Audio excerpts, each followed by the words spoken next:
Chapter 14 introduces derivatives of functions of two variables. So let's do a quick review of the concepts from Calc 1. So in Calc 1, we thought about a function of a single variable, y equals f of x, and here's the formal definition of the derivative of f of x given by this difference quotient. And if you remember, this approximates the slope at a point x, and so this is approximately the change in f over the change in x, which is a good way to think about it. And the derivative, remember, gives these sorts of informations. It gives the slope of the tangent line, it gives the instantaneous rate of change of a function of f, and it tells you whether f is increasing or decreasing. Okay, so now we're going to talk about partial derivatives, and these are derivatives of functions of two variables. So just as within the first two sections of this term, we start with a function that's a function of two variables, x and y, and has an output variable z. And the idea of a partial derivative is really no different than the derivative in Calc 1, as long as you keep in mind the idea of cross-sections from 12.2. So let me show you what I mean. So if I hold y equals b fixed, so notice I'm thinking about something, a plane that's parallel to the xz plane.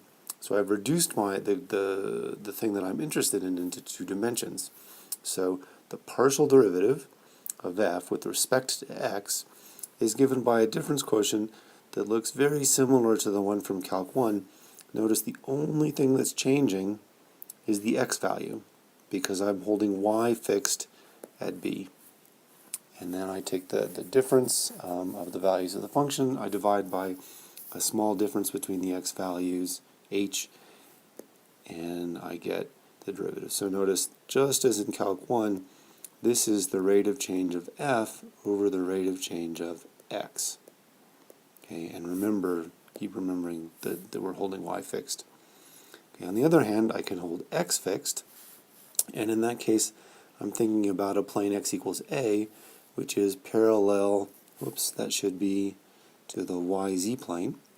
So what's changing this time is y, and we take the partial derivative of f with respect to y. We get a similar difference quotient, and the only thing that's changing this time is the y value, and so this derivative is approximately the change in f with respect to the change in y as x is fixed. Okay, so these derivatives, the partial derivative of f with respect to x and the partial derivative of f with respect to y, give information about f of xy, just as in Calc 1. Remember, it helps a lot to restrict your attention to the two-dimensional plane, either y equals b or x equals a. And then we're thinking about the same sorts of questions as we did in Calc 1. We're thinking about slopes of tangent lines, only they're tangent lines to surfaces instead of curves. Instantaneous rates of change of this function of two variables. And if you think about it in the right sense, in the right two-dimensional plane, whether or not the cross-section is increasing or decreasing. So the notation on the previous slide can be a bit much at first, so we're just going to do several examples to get the idea of what's going on. All of these examples I've taken from exercises in the textbook, so if you take out the textbook and read the question, it should help a lot. And let me just point out that I'll use both forms of notation. You can see that there's a notation box on page 725. Essentially, it looks like this. The partial derivative of f with respect to x is sometimes written with this curly d. It's different than the d in Calc 1. Partial of f with respect to x, and the partial of f with respect to y is simply the partial of f with respect to y. So the first question, exercise 19 from section 14.1, this is a question about rats surviving an exposure to formaldehyde as a function of time, since the exposure and the concentration of the formaldehyde. So the input variables are time and concentration, and the output variable is the percentage of rats that survive. And our task is to estimate the derivative of f with respect to t at the point 816. And so notice that this is a partial derivative with respect to t, so we're going to hold c, the concentration, fixed, and in particular we're going to hold it fixed at c equals 6. So look down here in this column, and we're essentially taking, or not essentially, we are taking this cross section where c is equal to 6, and we're focusing on the t point where t is 18. So we're focusing on this point right here. So the data points that we're going to use to estimate this derivative are right here on either side of the point t equals 18. So remember, this derivative, f sub t at the point 816, should be, or is, approximately delta f over delta t. So I can approximate this two ways. So first, I'll approximate this as 90 minus 93 over the corresponding change in time, 20 minus 18. So let's see, what is that? That's minus 3 over 2, or minus 3 halves. And then on the other side, if I use the other two data points on the left of 18, this partial derivative is about 93 minus 95 over the change in t, which is 18 minus 16. So on this side I get about minus 2 over 2, or minus 1. So we'll take the partial derivative of f with respect to t at the point 18.6 to be the average of those two values. So we'll approximate it to be minus 3 halves plus minus 1. Sorry, that's a 3. I really have a hard time with 3's in particular on this tablet. Over 2. So that's about, what's that, minus 5/4? Oops, sorry, 4. And the units should be percent from the output of the function per hour. Oops, no, I went back and looked at the question. It's not hours, it's months. So this next question is to estimate just the signs of some partial derivatives from a contour diagram. So remember, this first partial derivative, the partial derivative of f with respect to x at the point r, so the point r is down here, this is about the change in f over, that's an f, over the change in x.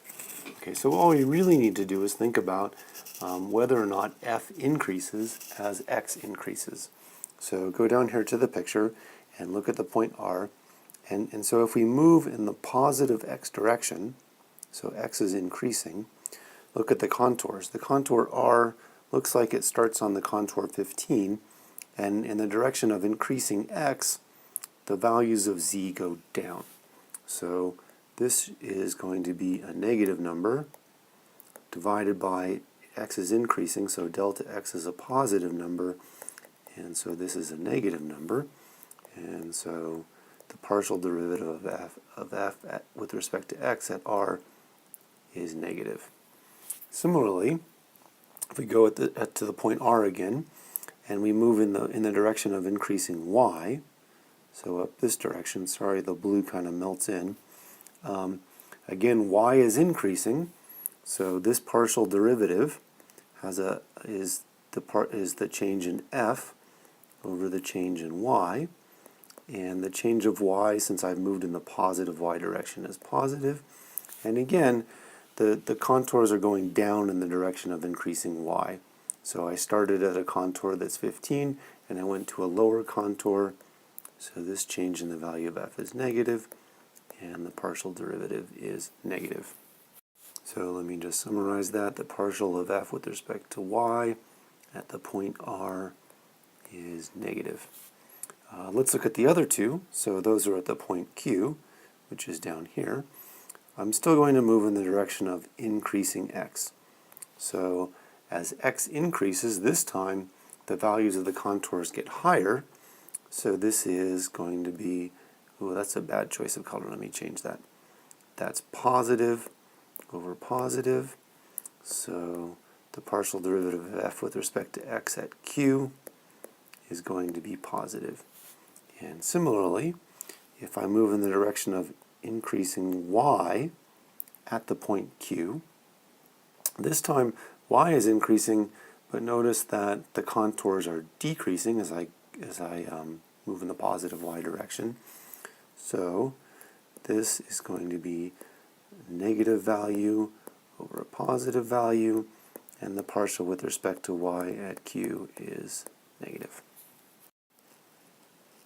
This question is very similar. We're just looking at the signs of two partial derivatives, one with respect to x and one with respect to y, at the point 0, 5. It might be, or at least for me, it's a little bit more difficult to look at because now the surface is depicted three-dimensionally instead of two-dimensionally.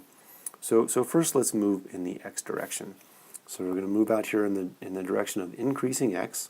So as I move away from the black point that's shown along the curve, holding y fixed, I move down the saddle, I move down the surface. So this is, just as before, the change in f over the change in x as I hold that y fixed, and this time those f values are decreasing, so the change in f will be negative, and the partial with respect to x will be negative. On the other hand, if I hold x fixed and I move in the direction of increasing y, these y values are increasing, so this change in f over the change in y will be positive over positive, and the partial with respect to y at this point is greater than 0. Okay, this last question is thinking about partial derivatives just from a verbal description. So we have a function which is the price of a used car, and it's a function of the original cost, C, so we'll say that's in dollars, and the age of the car, so we'll say that's in years. So we're going to think about the units and the signs of these various partial derivatives. So the units of the partial of p with respect to a, remember that's just approximated by the change in p, so that's the change in dollars per the change of years a. So the units should be dollars per year. And so let's just think about whether we think this is going to be an increasing or decreasing function as a function of years. As the number of years of the car grows, then the value of the car as a used car sale should go down. So the sign of the partial of p with respect to a is negative. So now let's look at the partials with respect to c. So we're going to look first at the units. So p is in dollars, and the original cost is in dollars. So the units of this look a little bit funny. They're dollars per dollar, but we could be a little more precise. It's purchase price dollars per purchase price dollars of the used car per original cost dollars. Okay, and as a function of c, as the original cost of the car increases, I think you would expect the cost of the used car to increase as well. And so this derivative should be positive.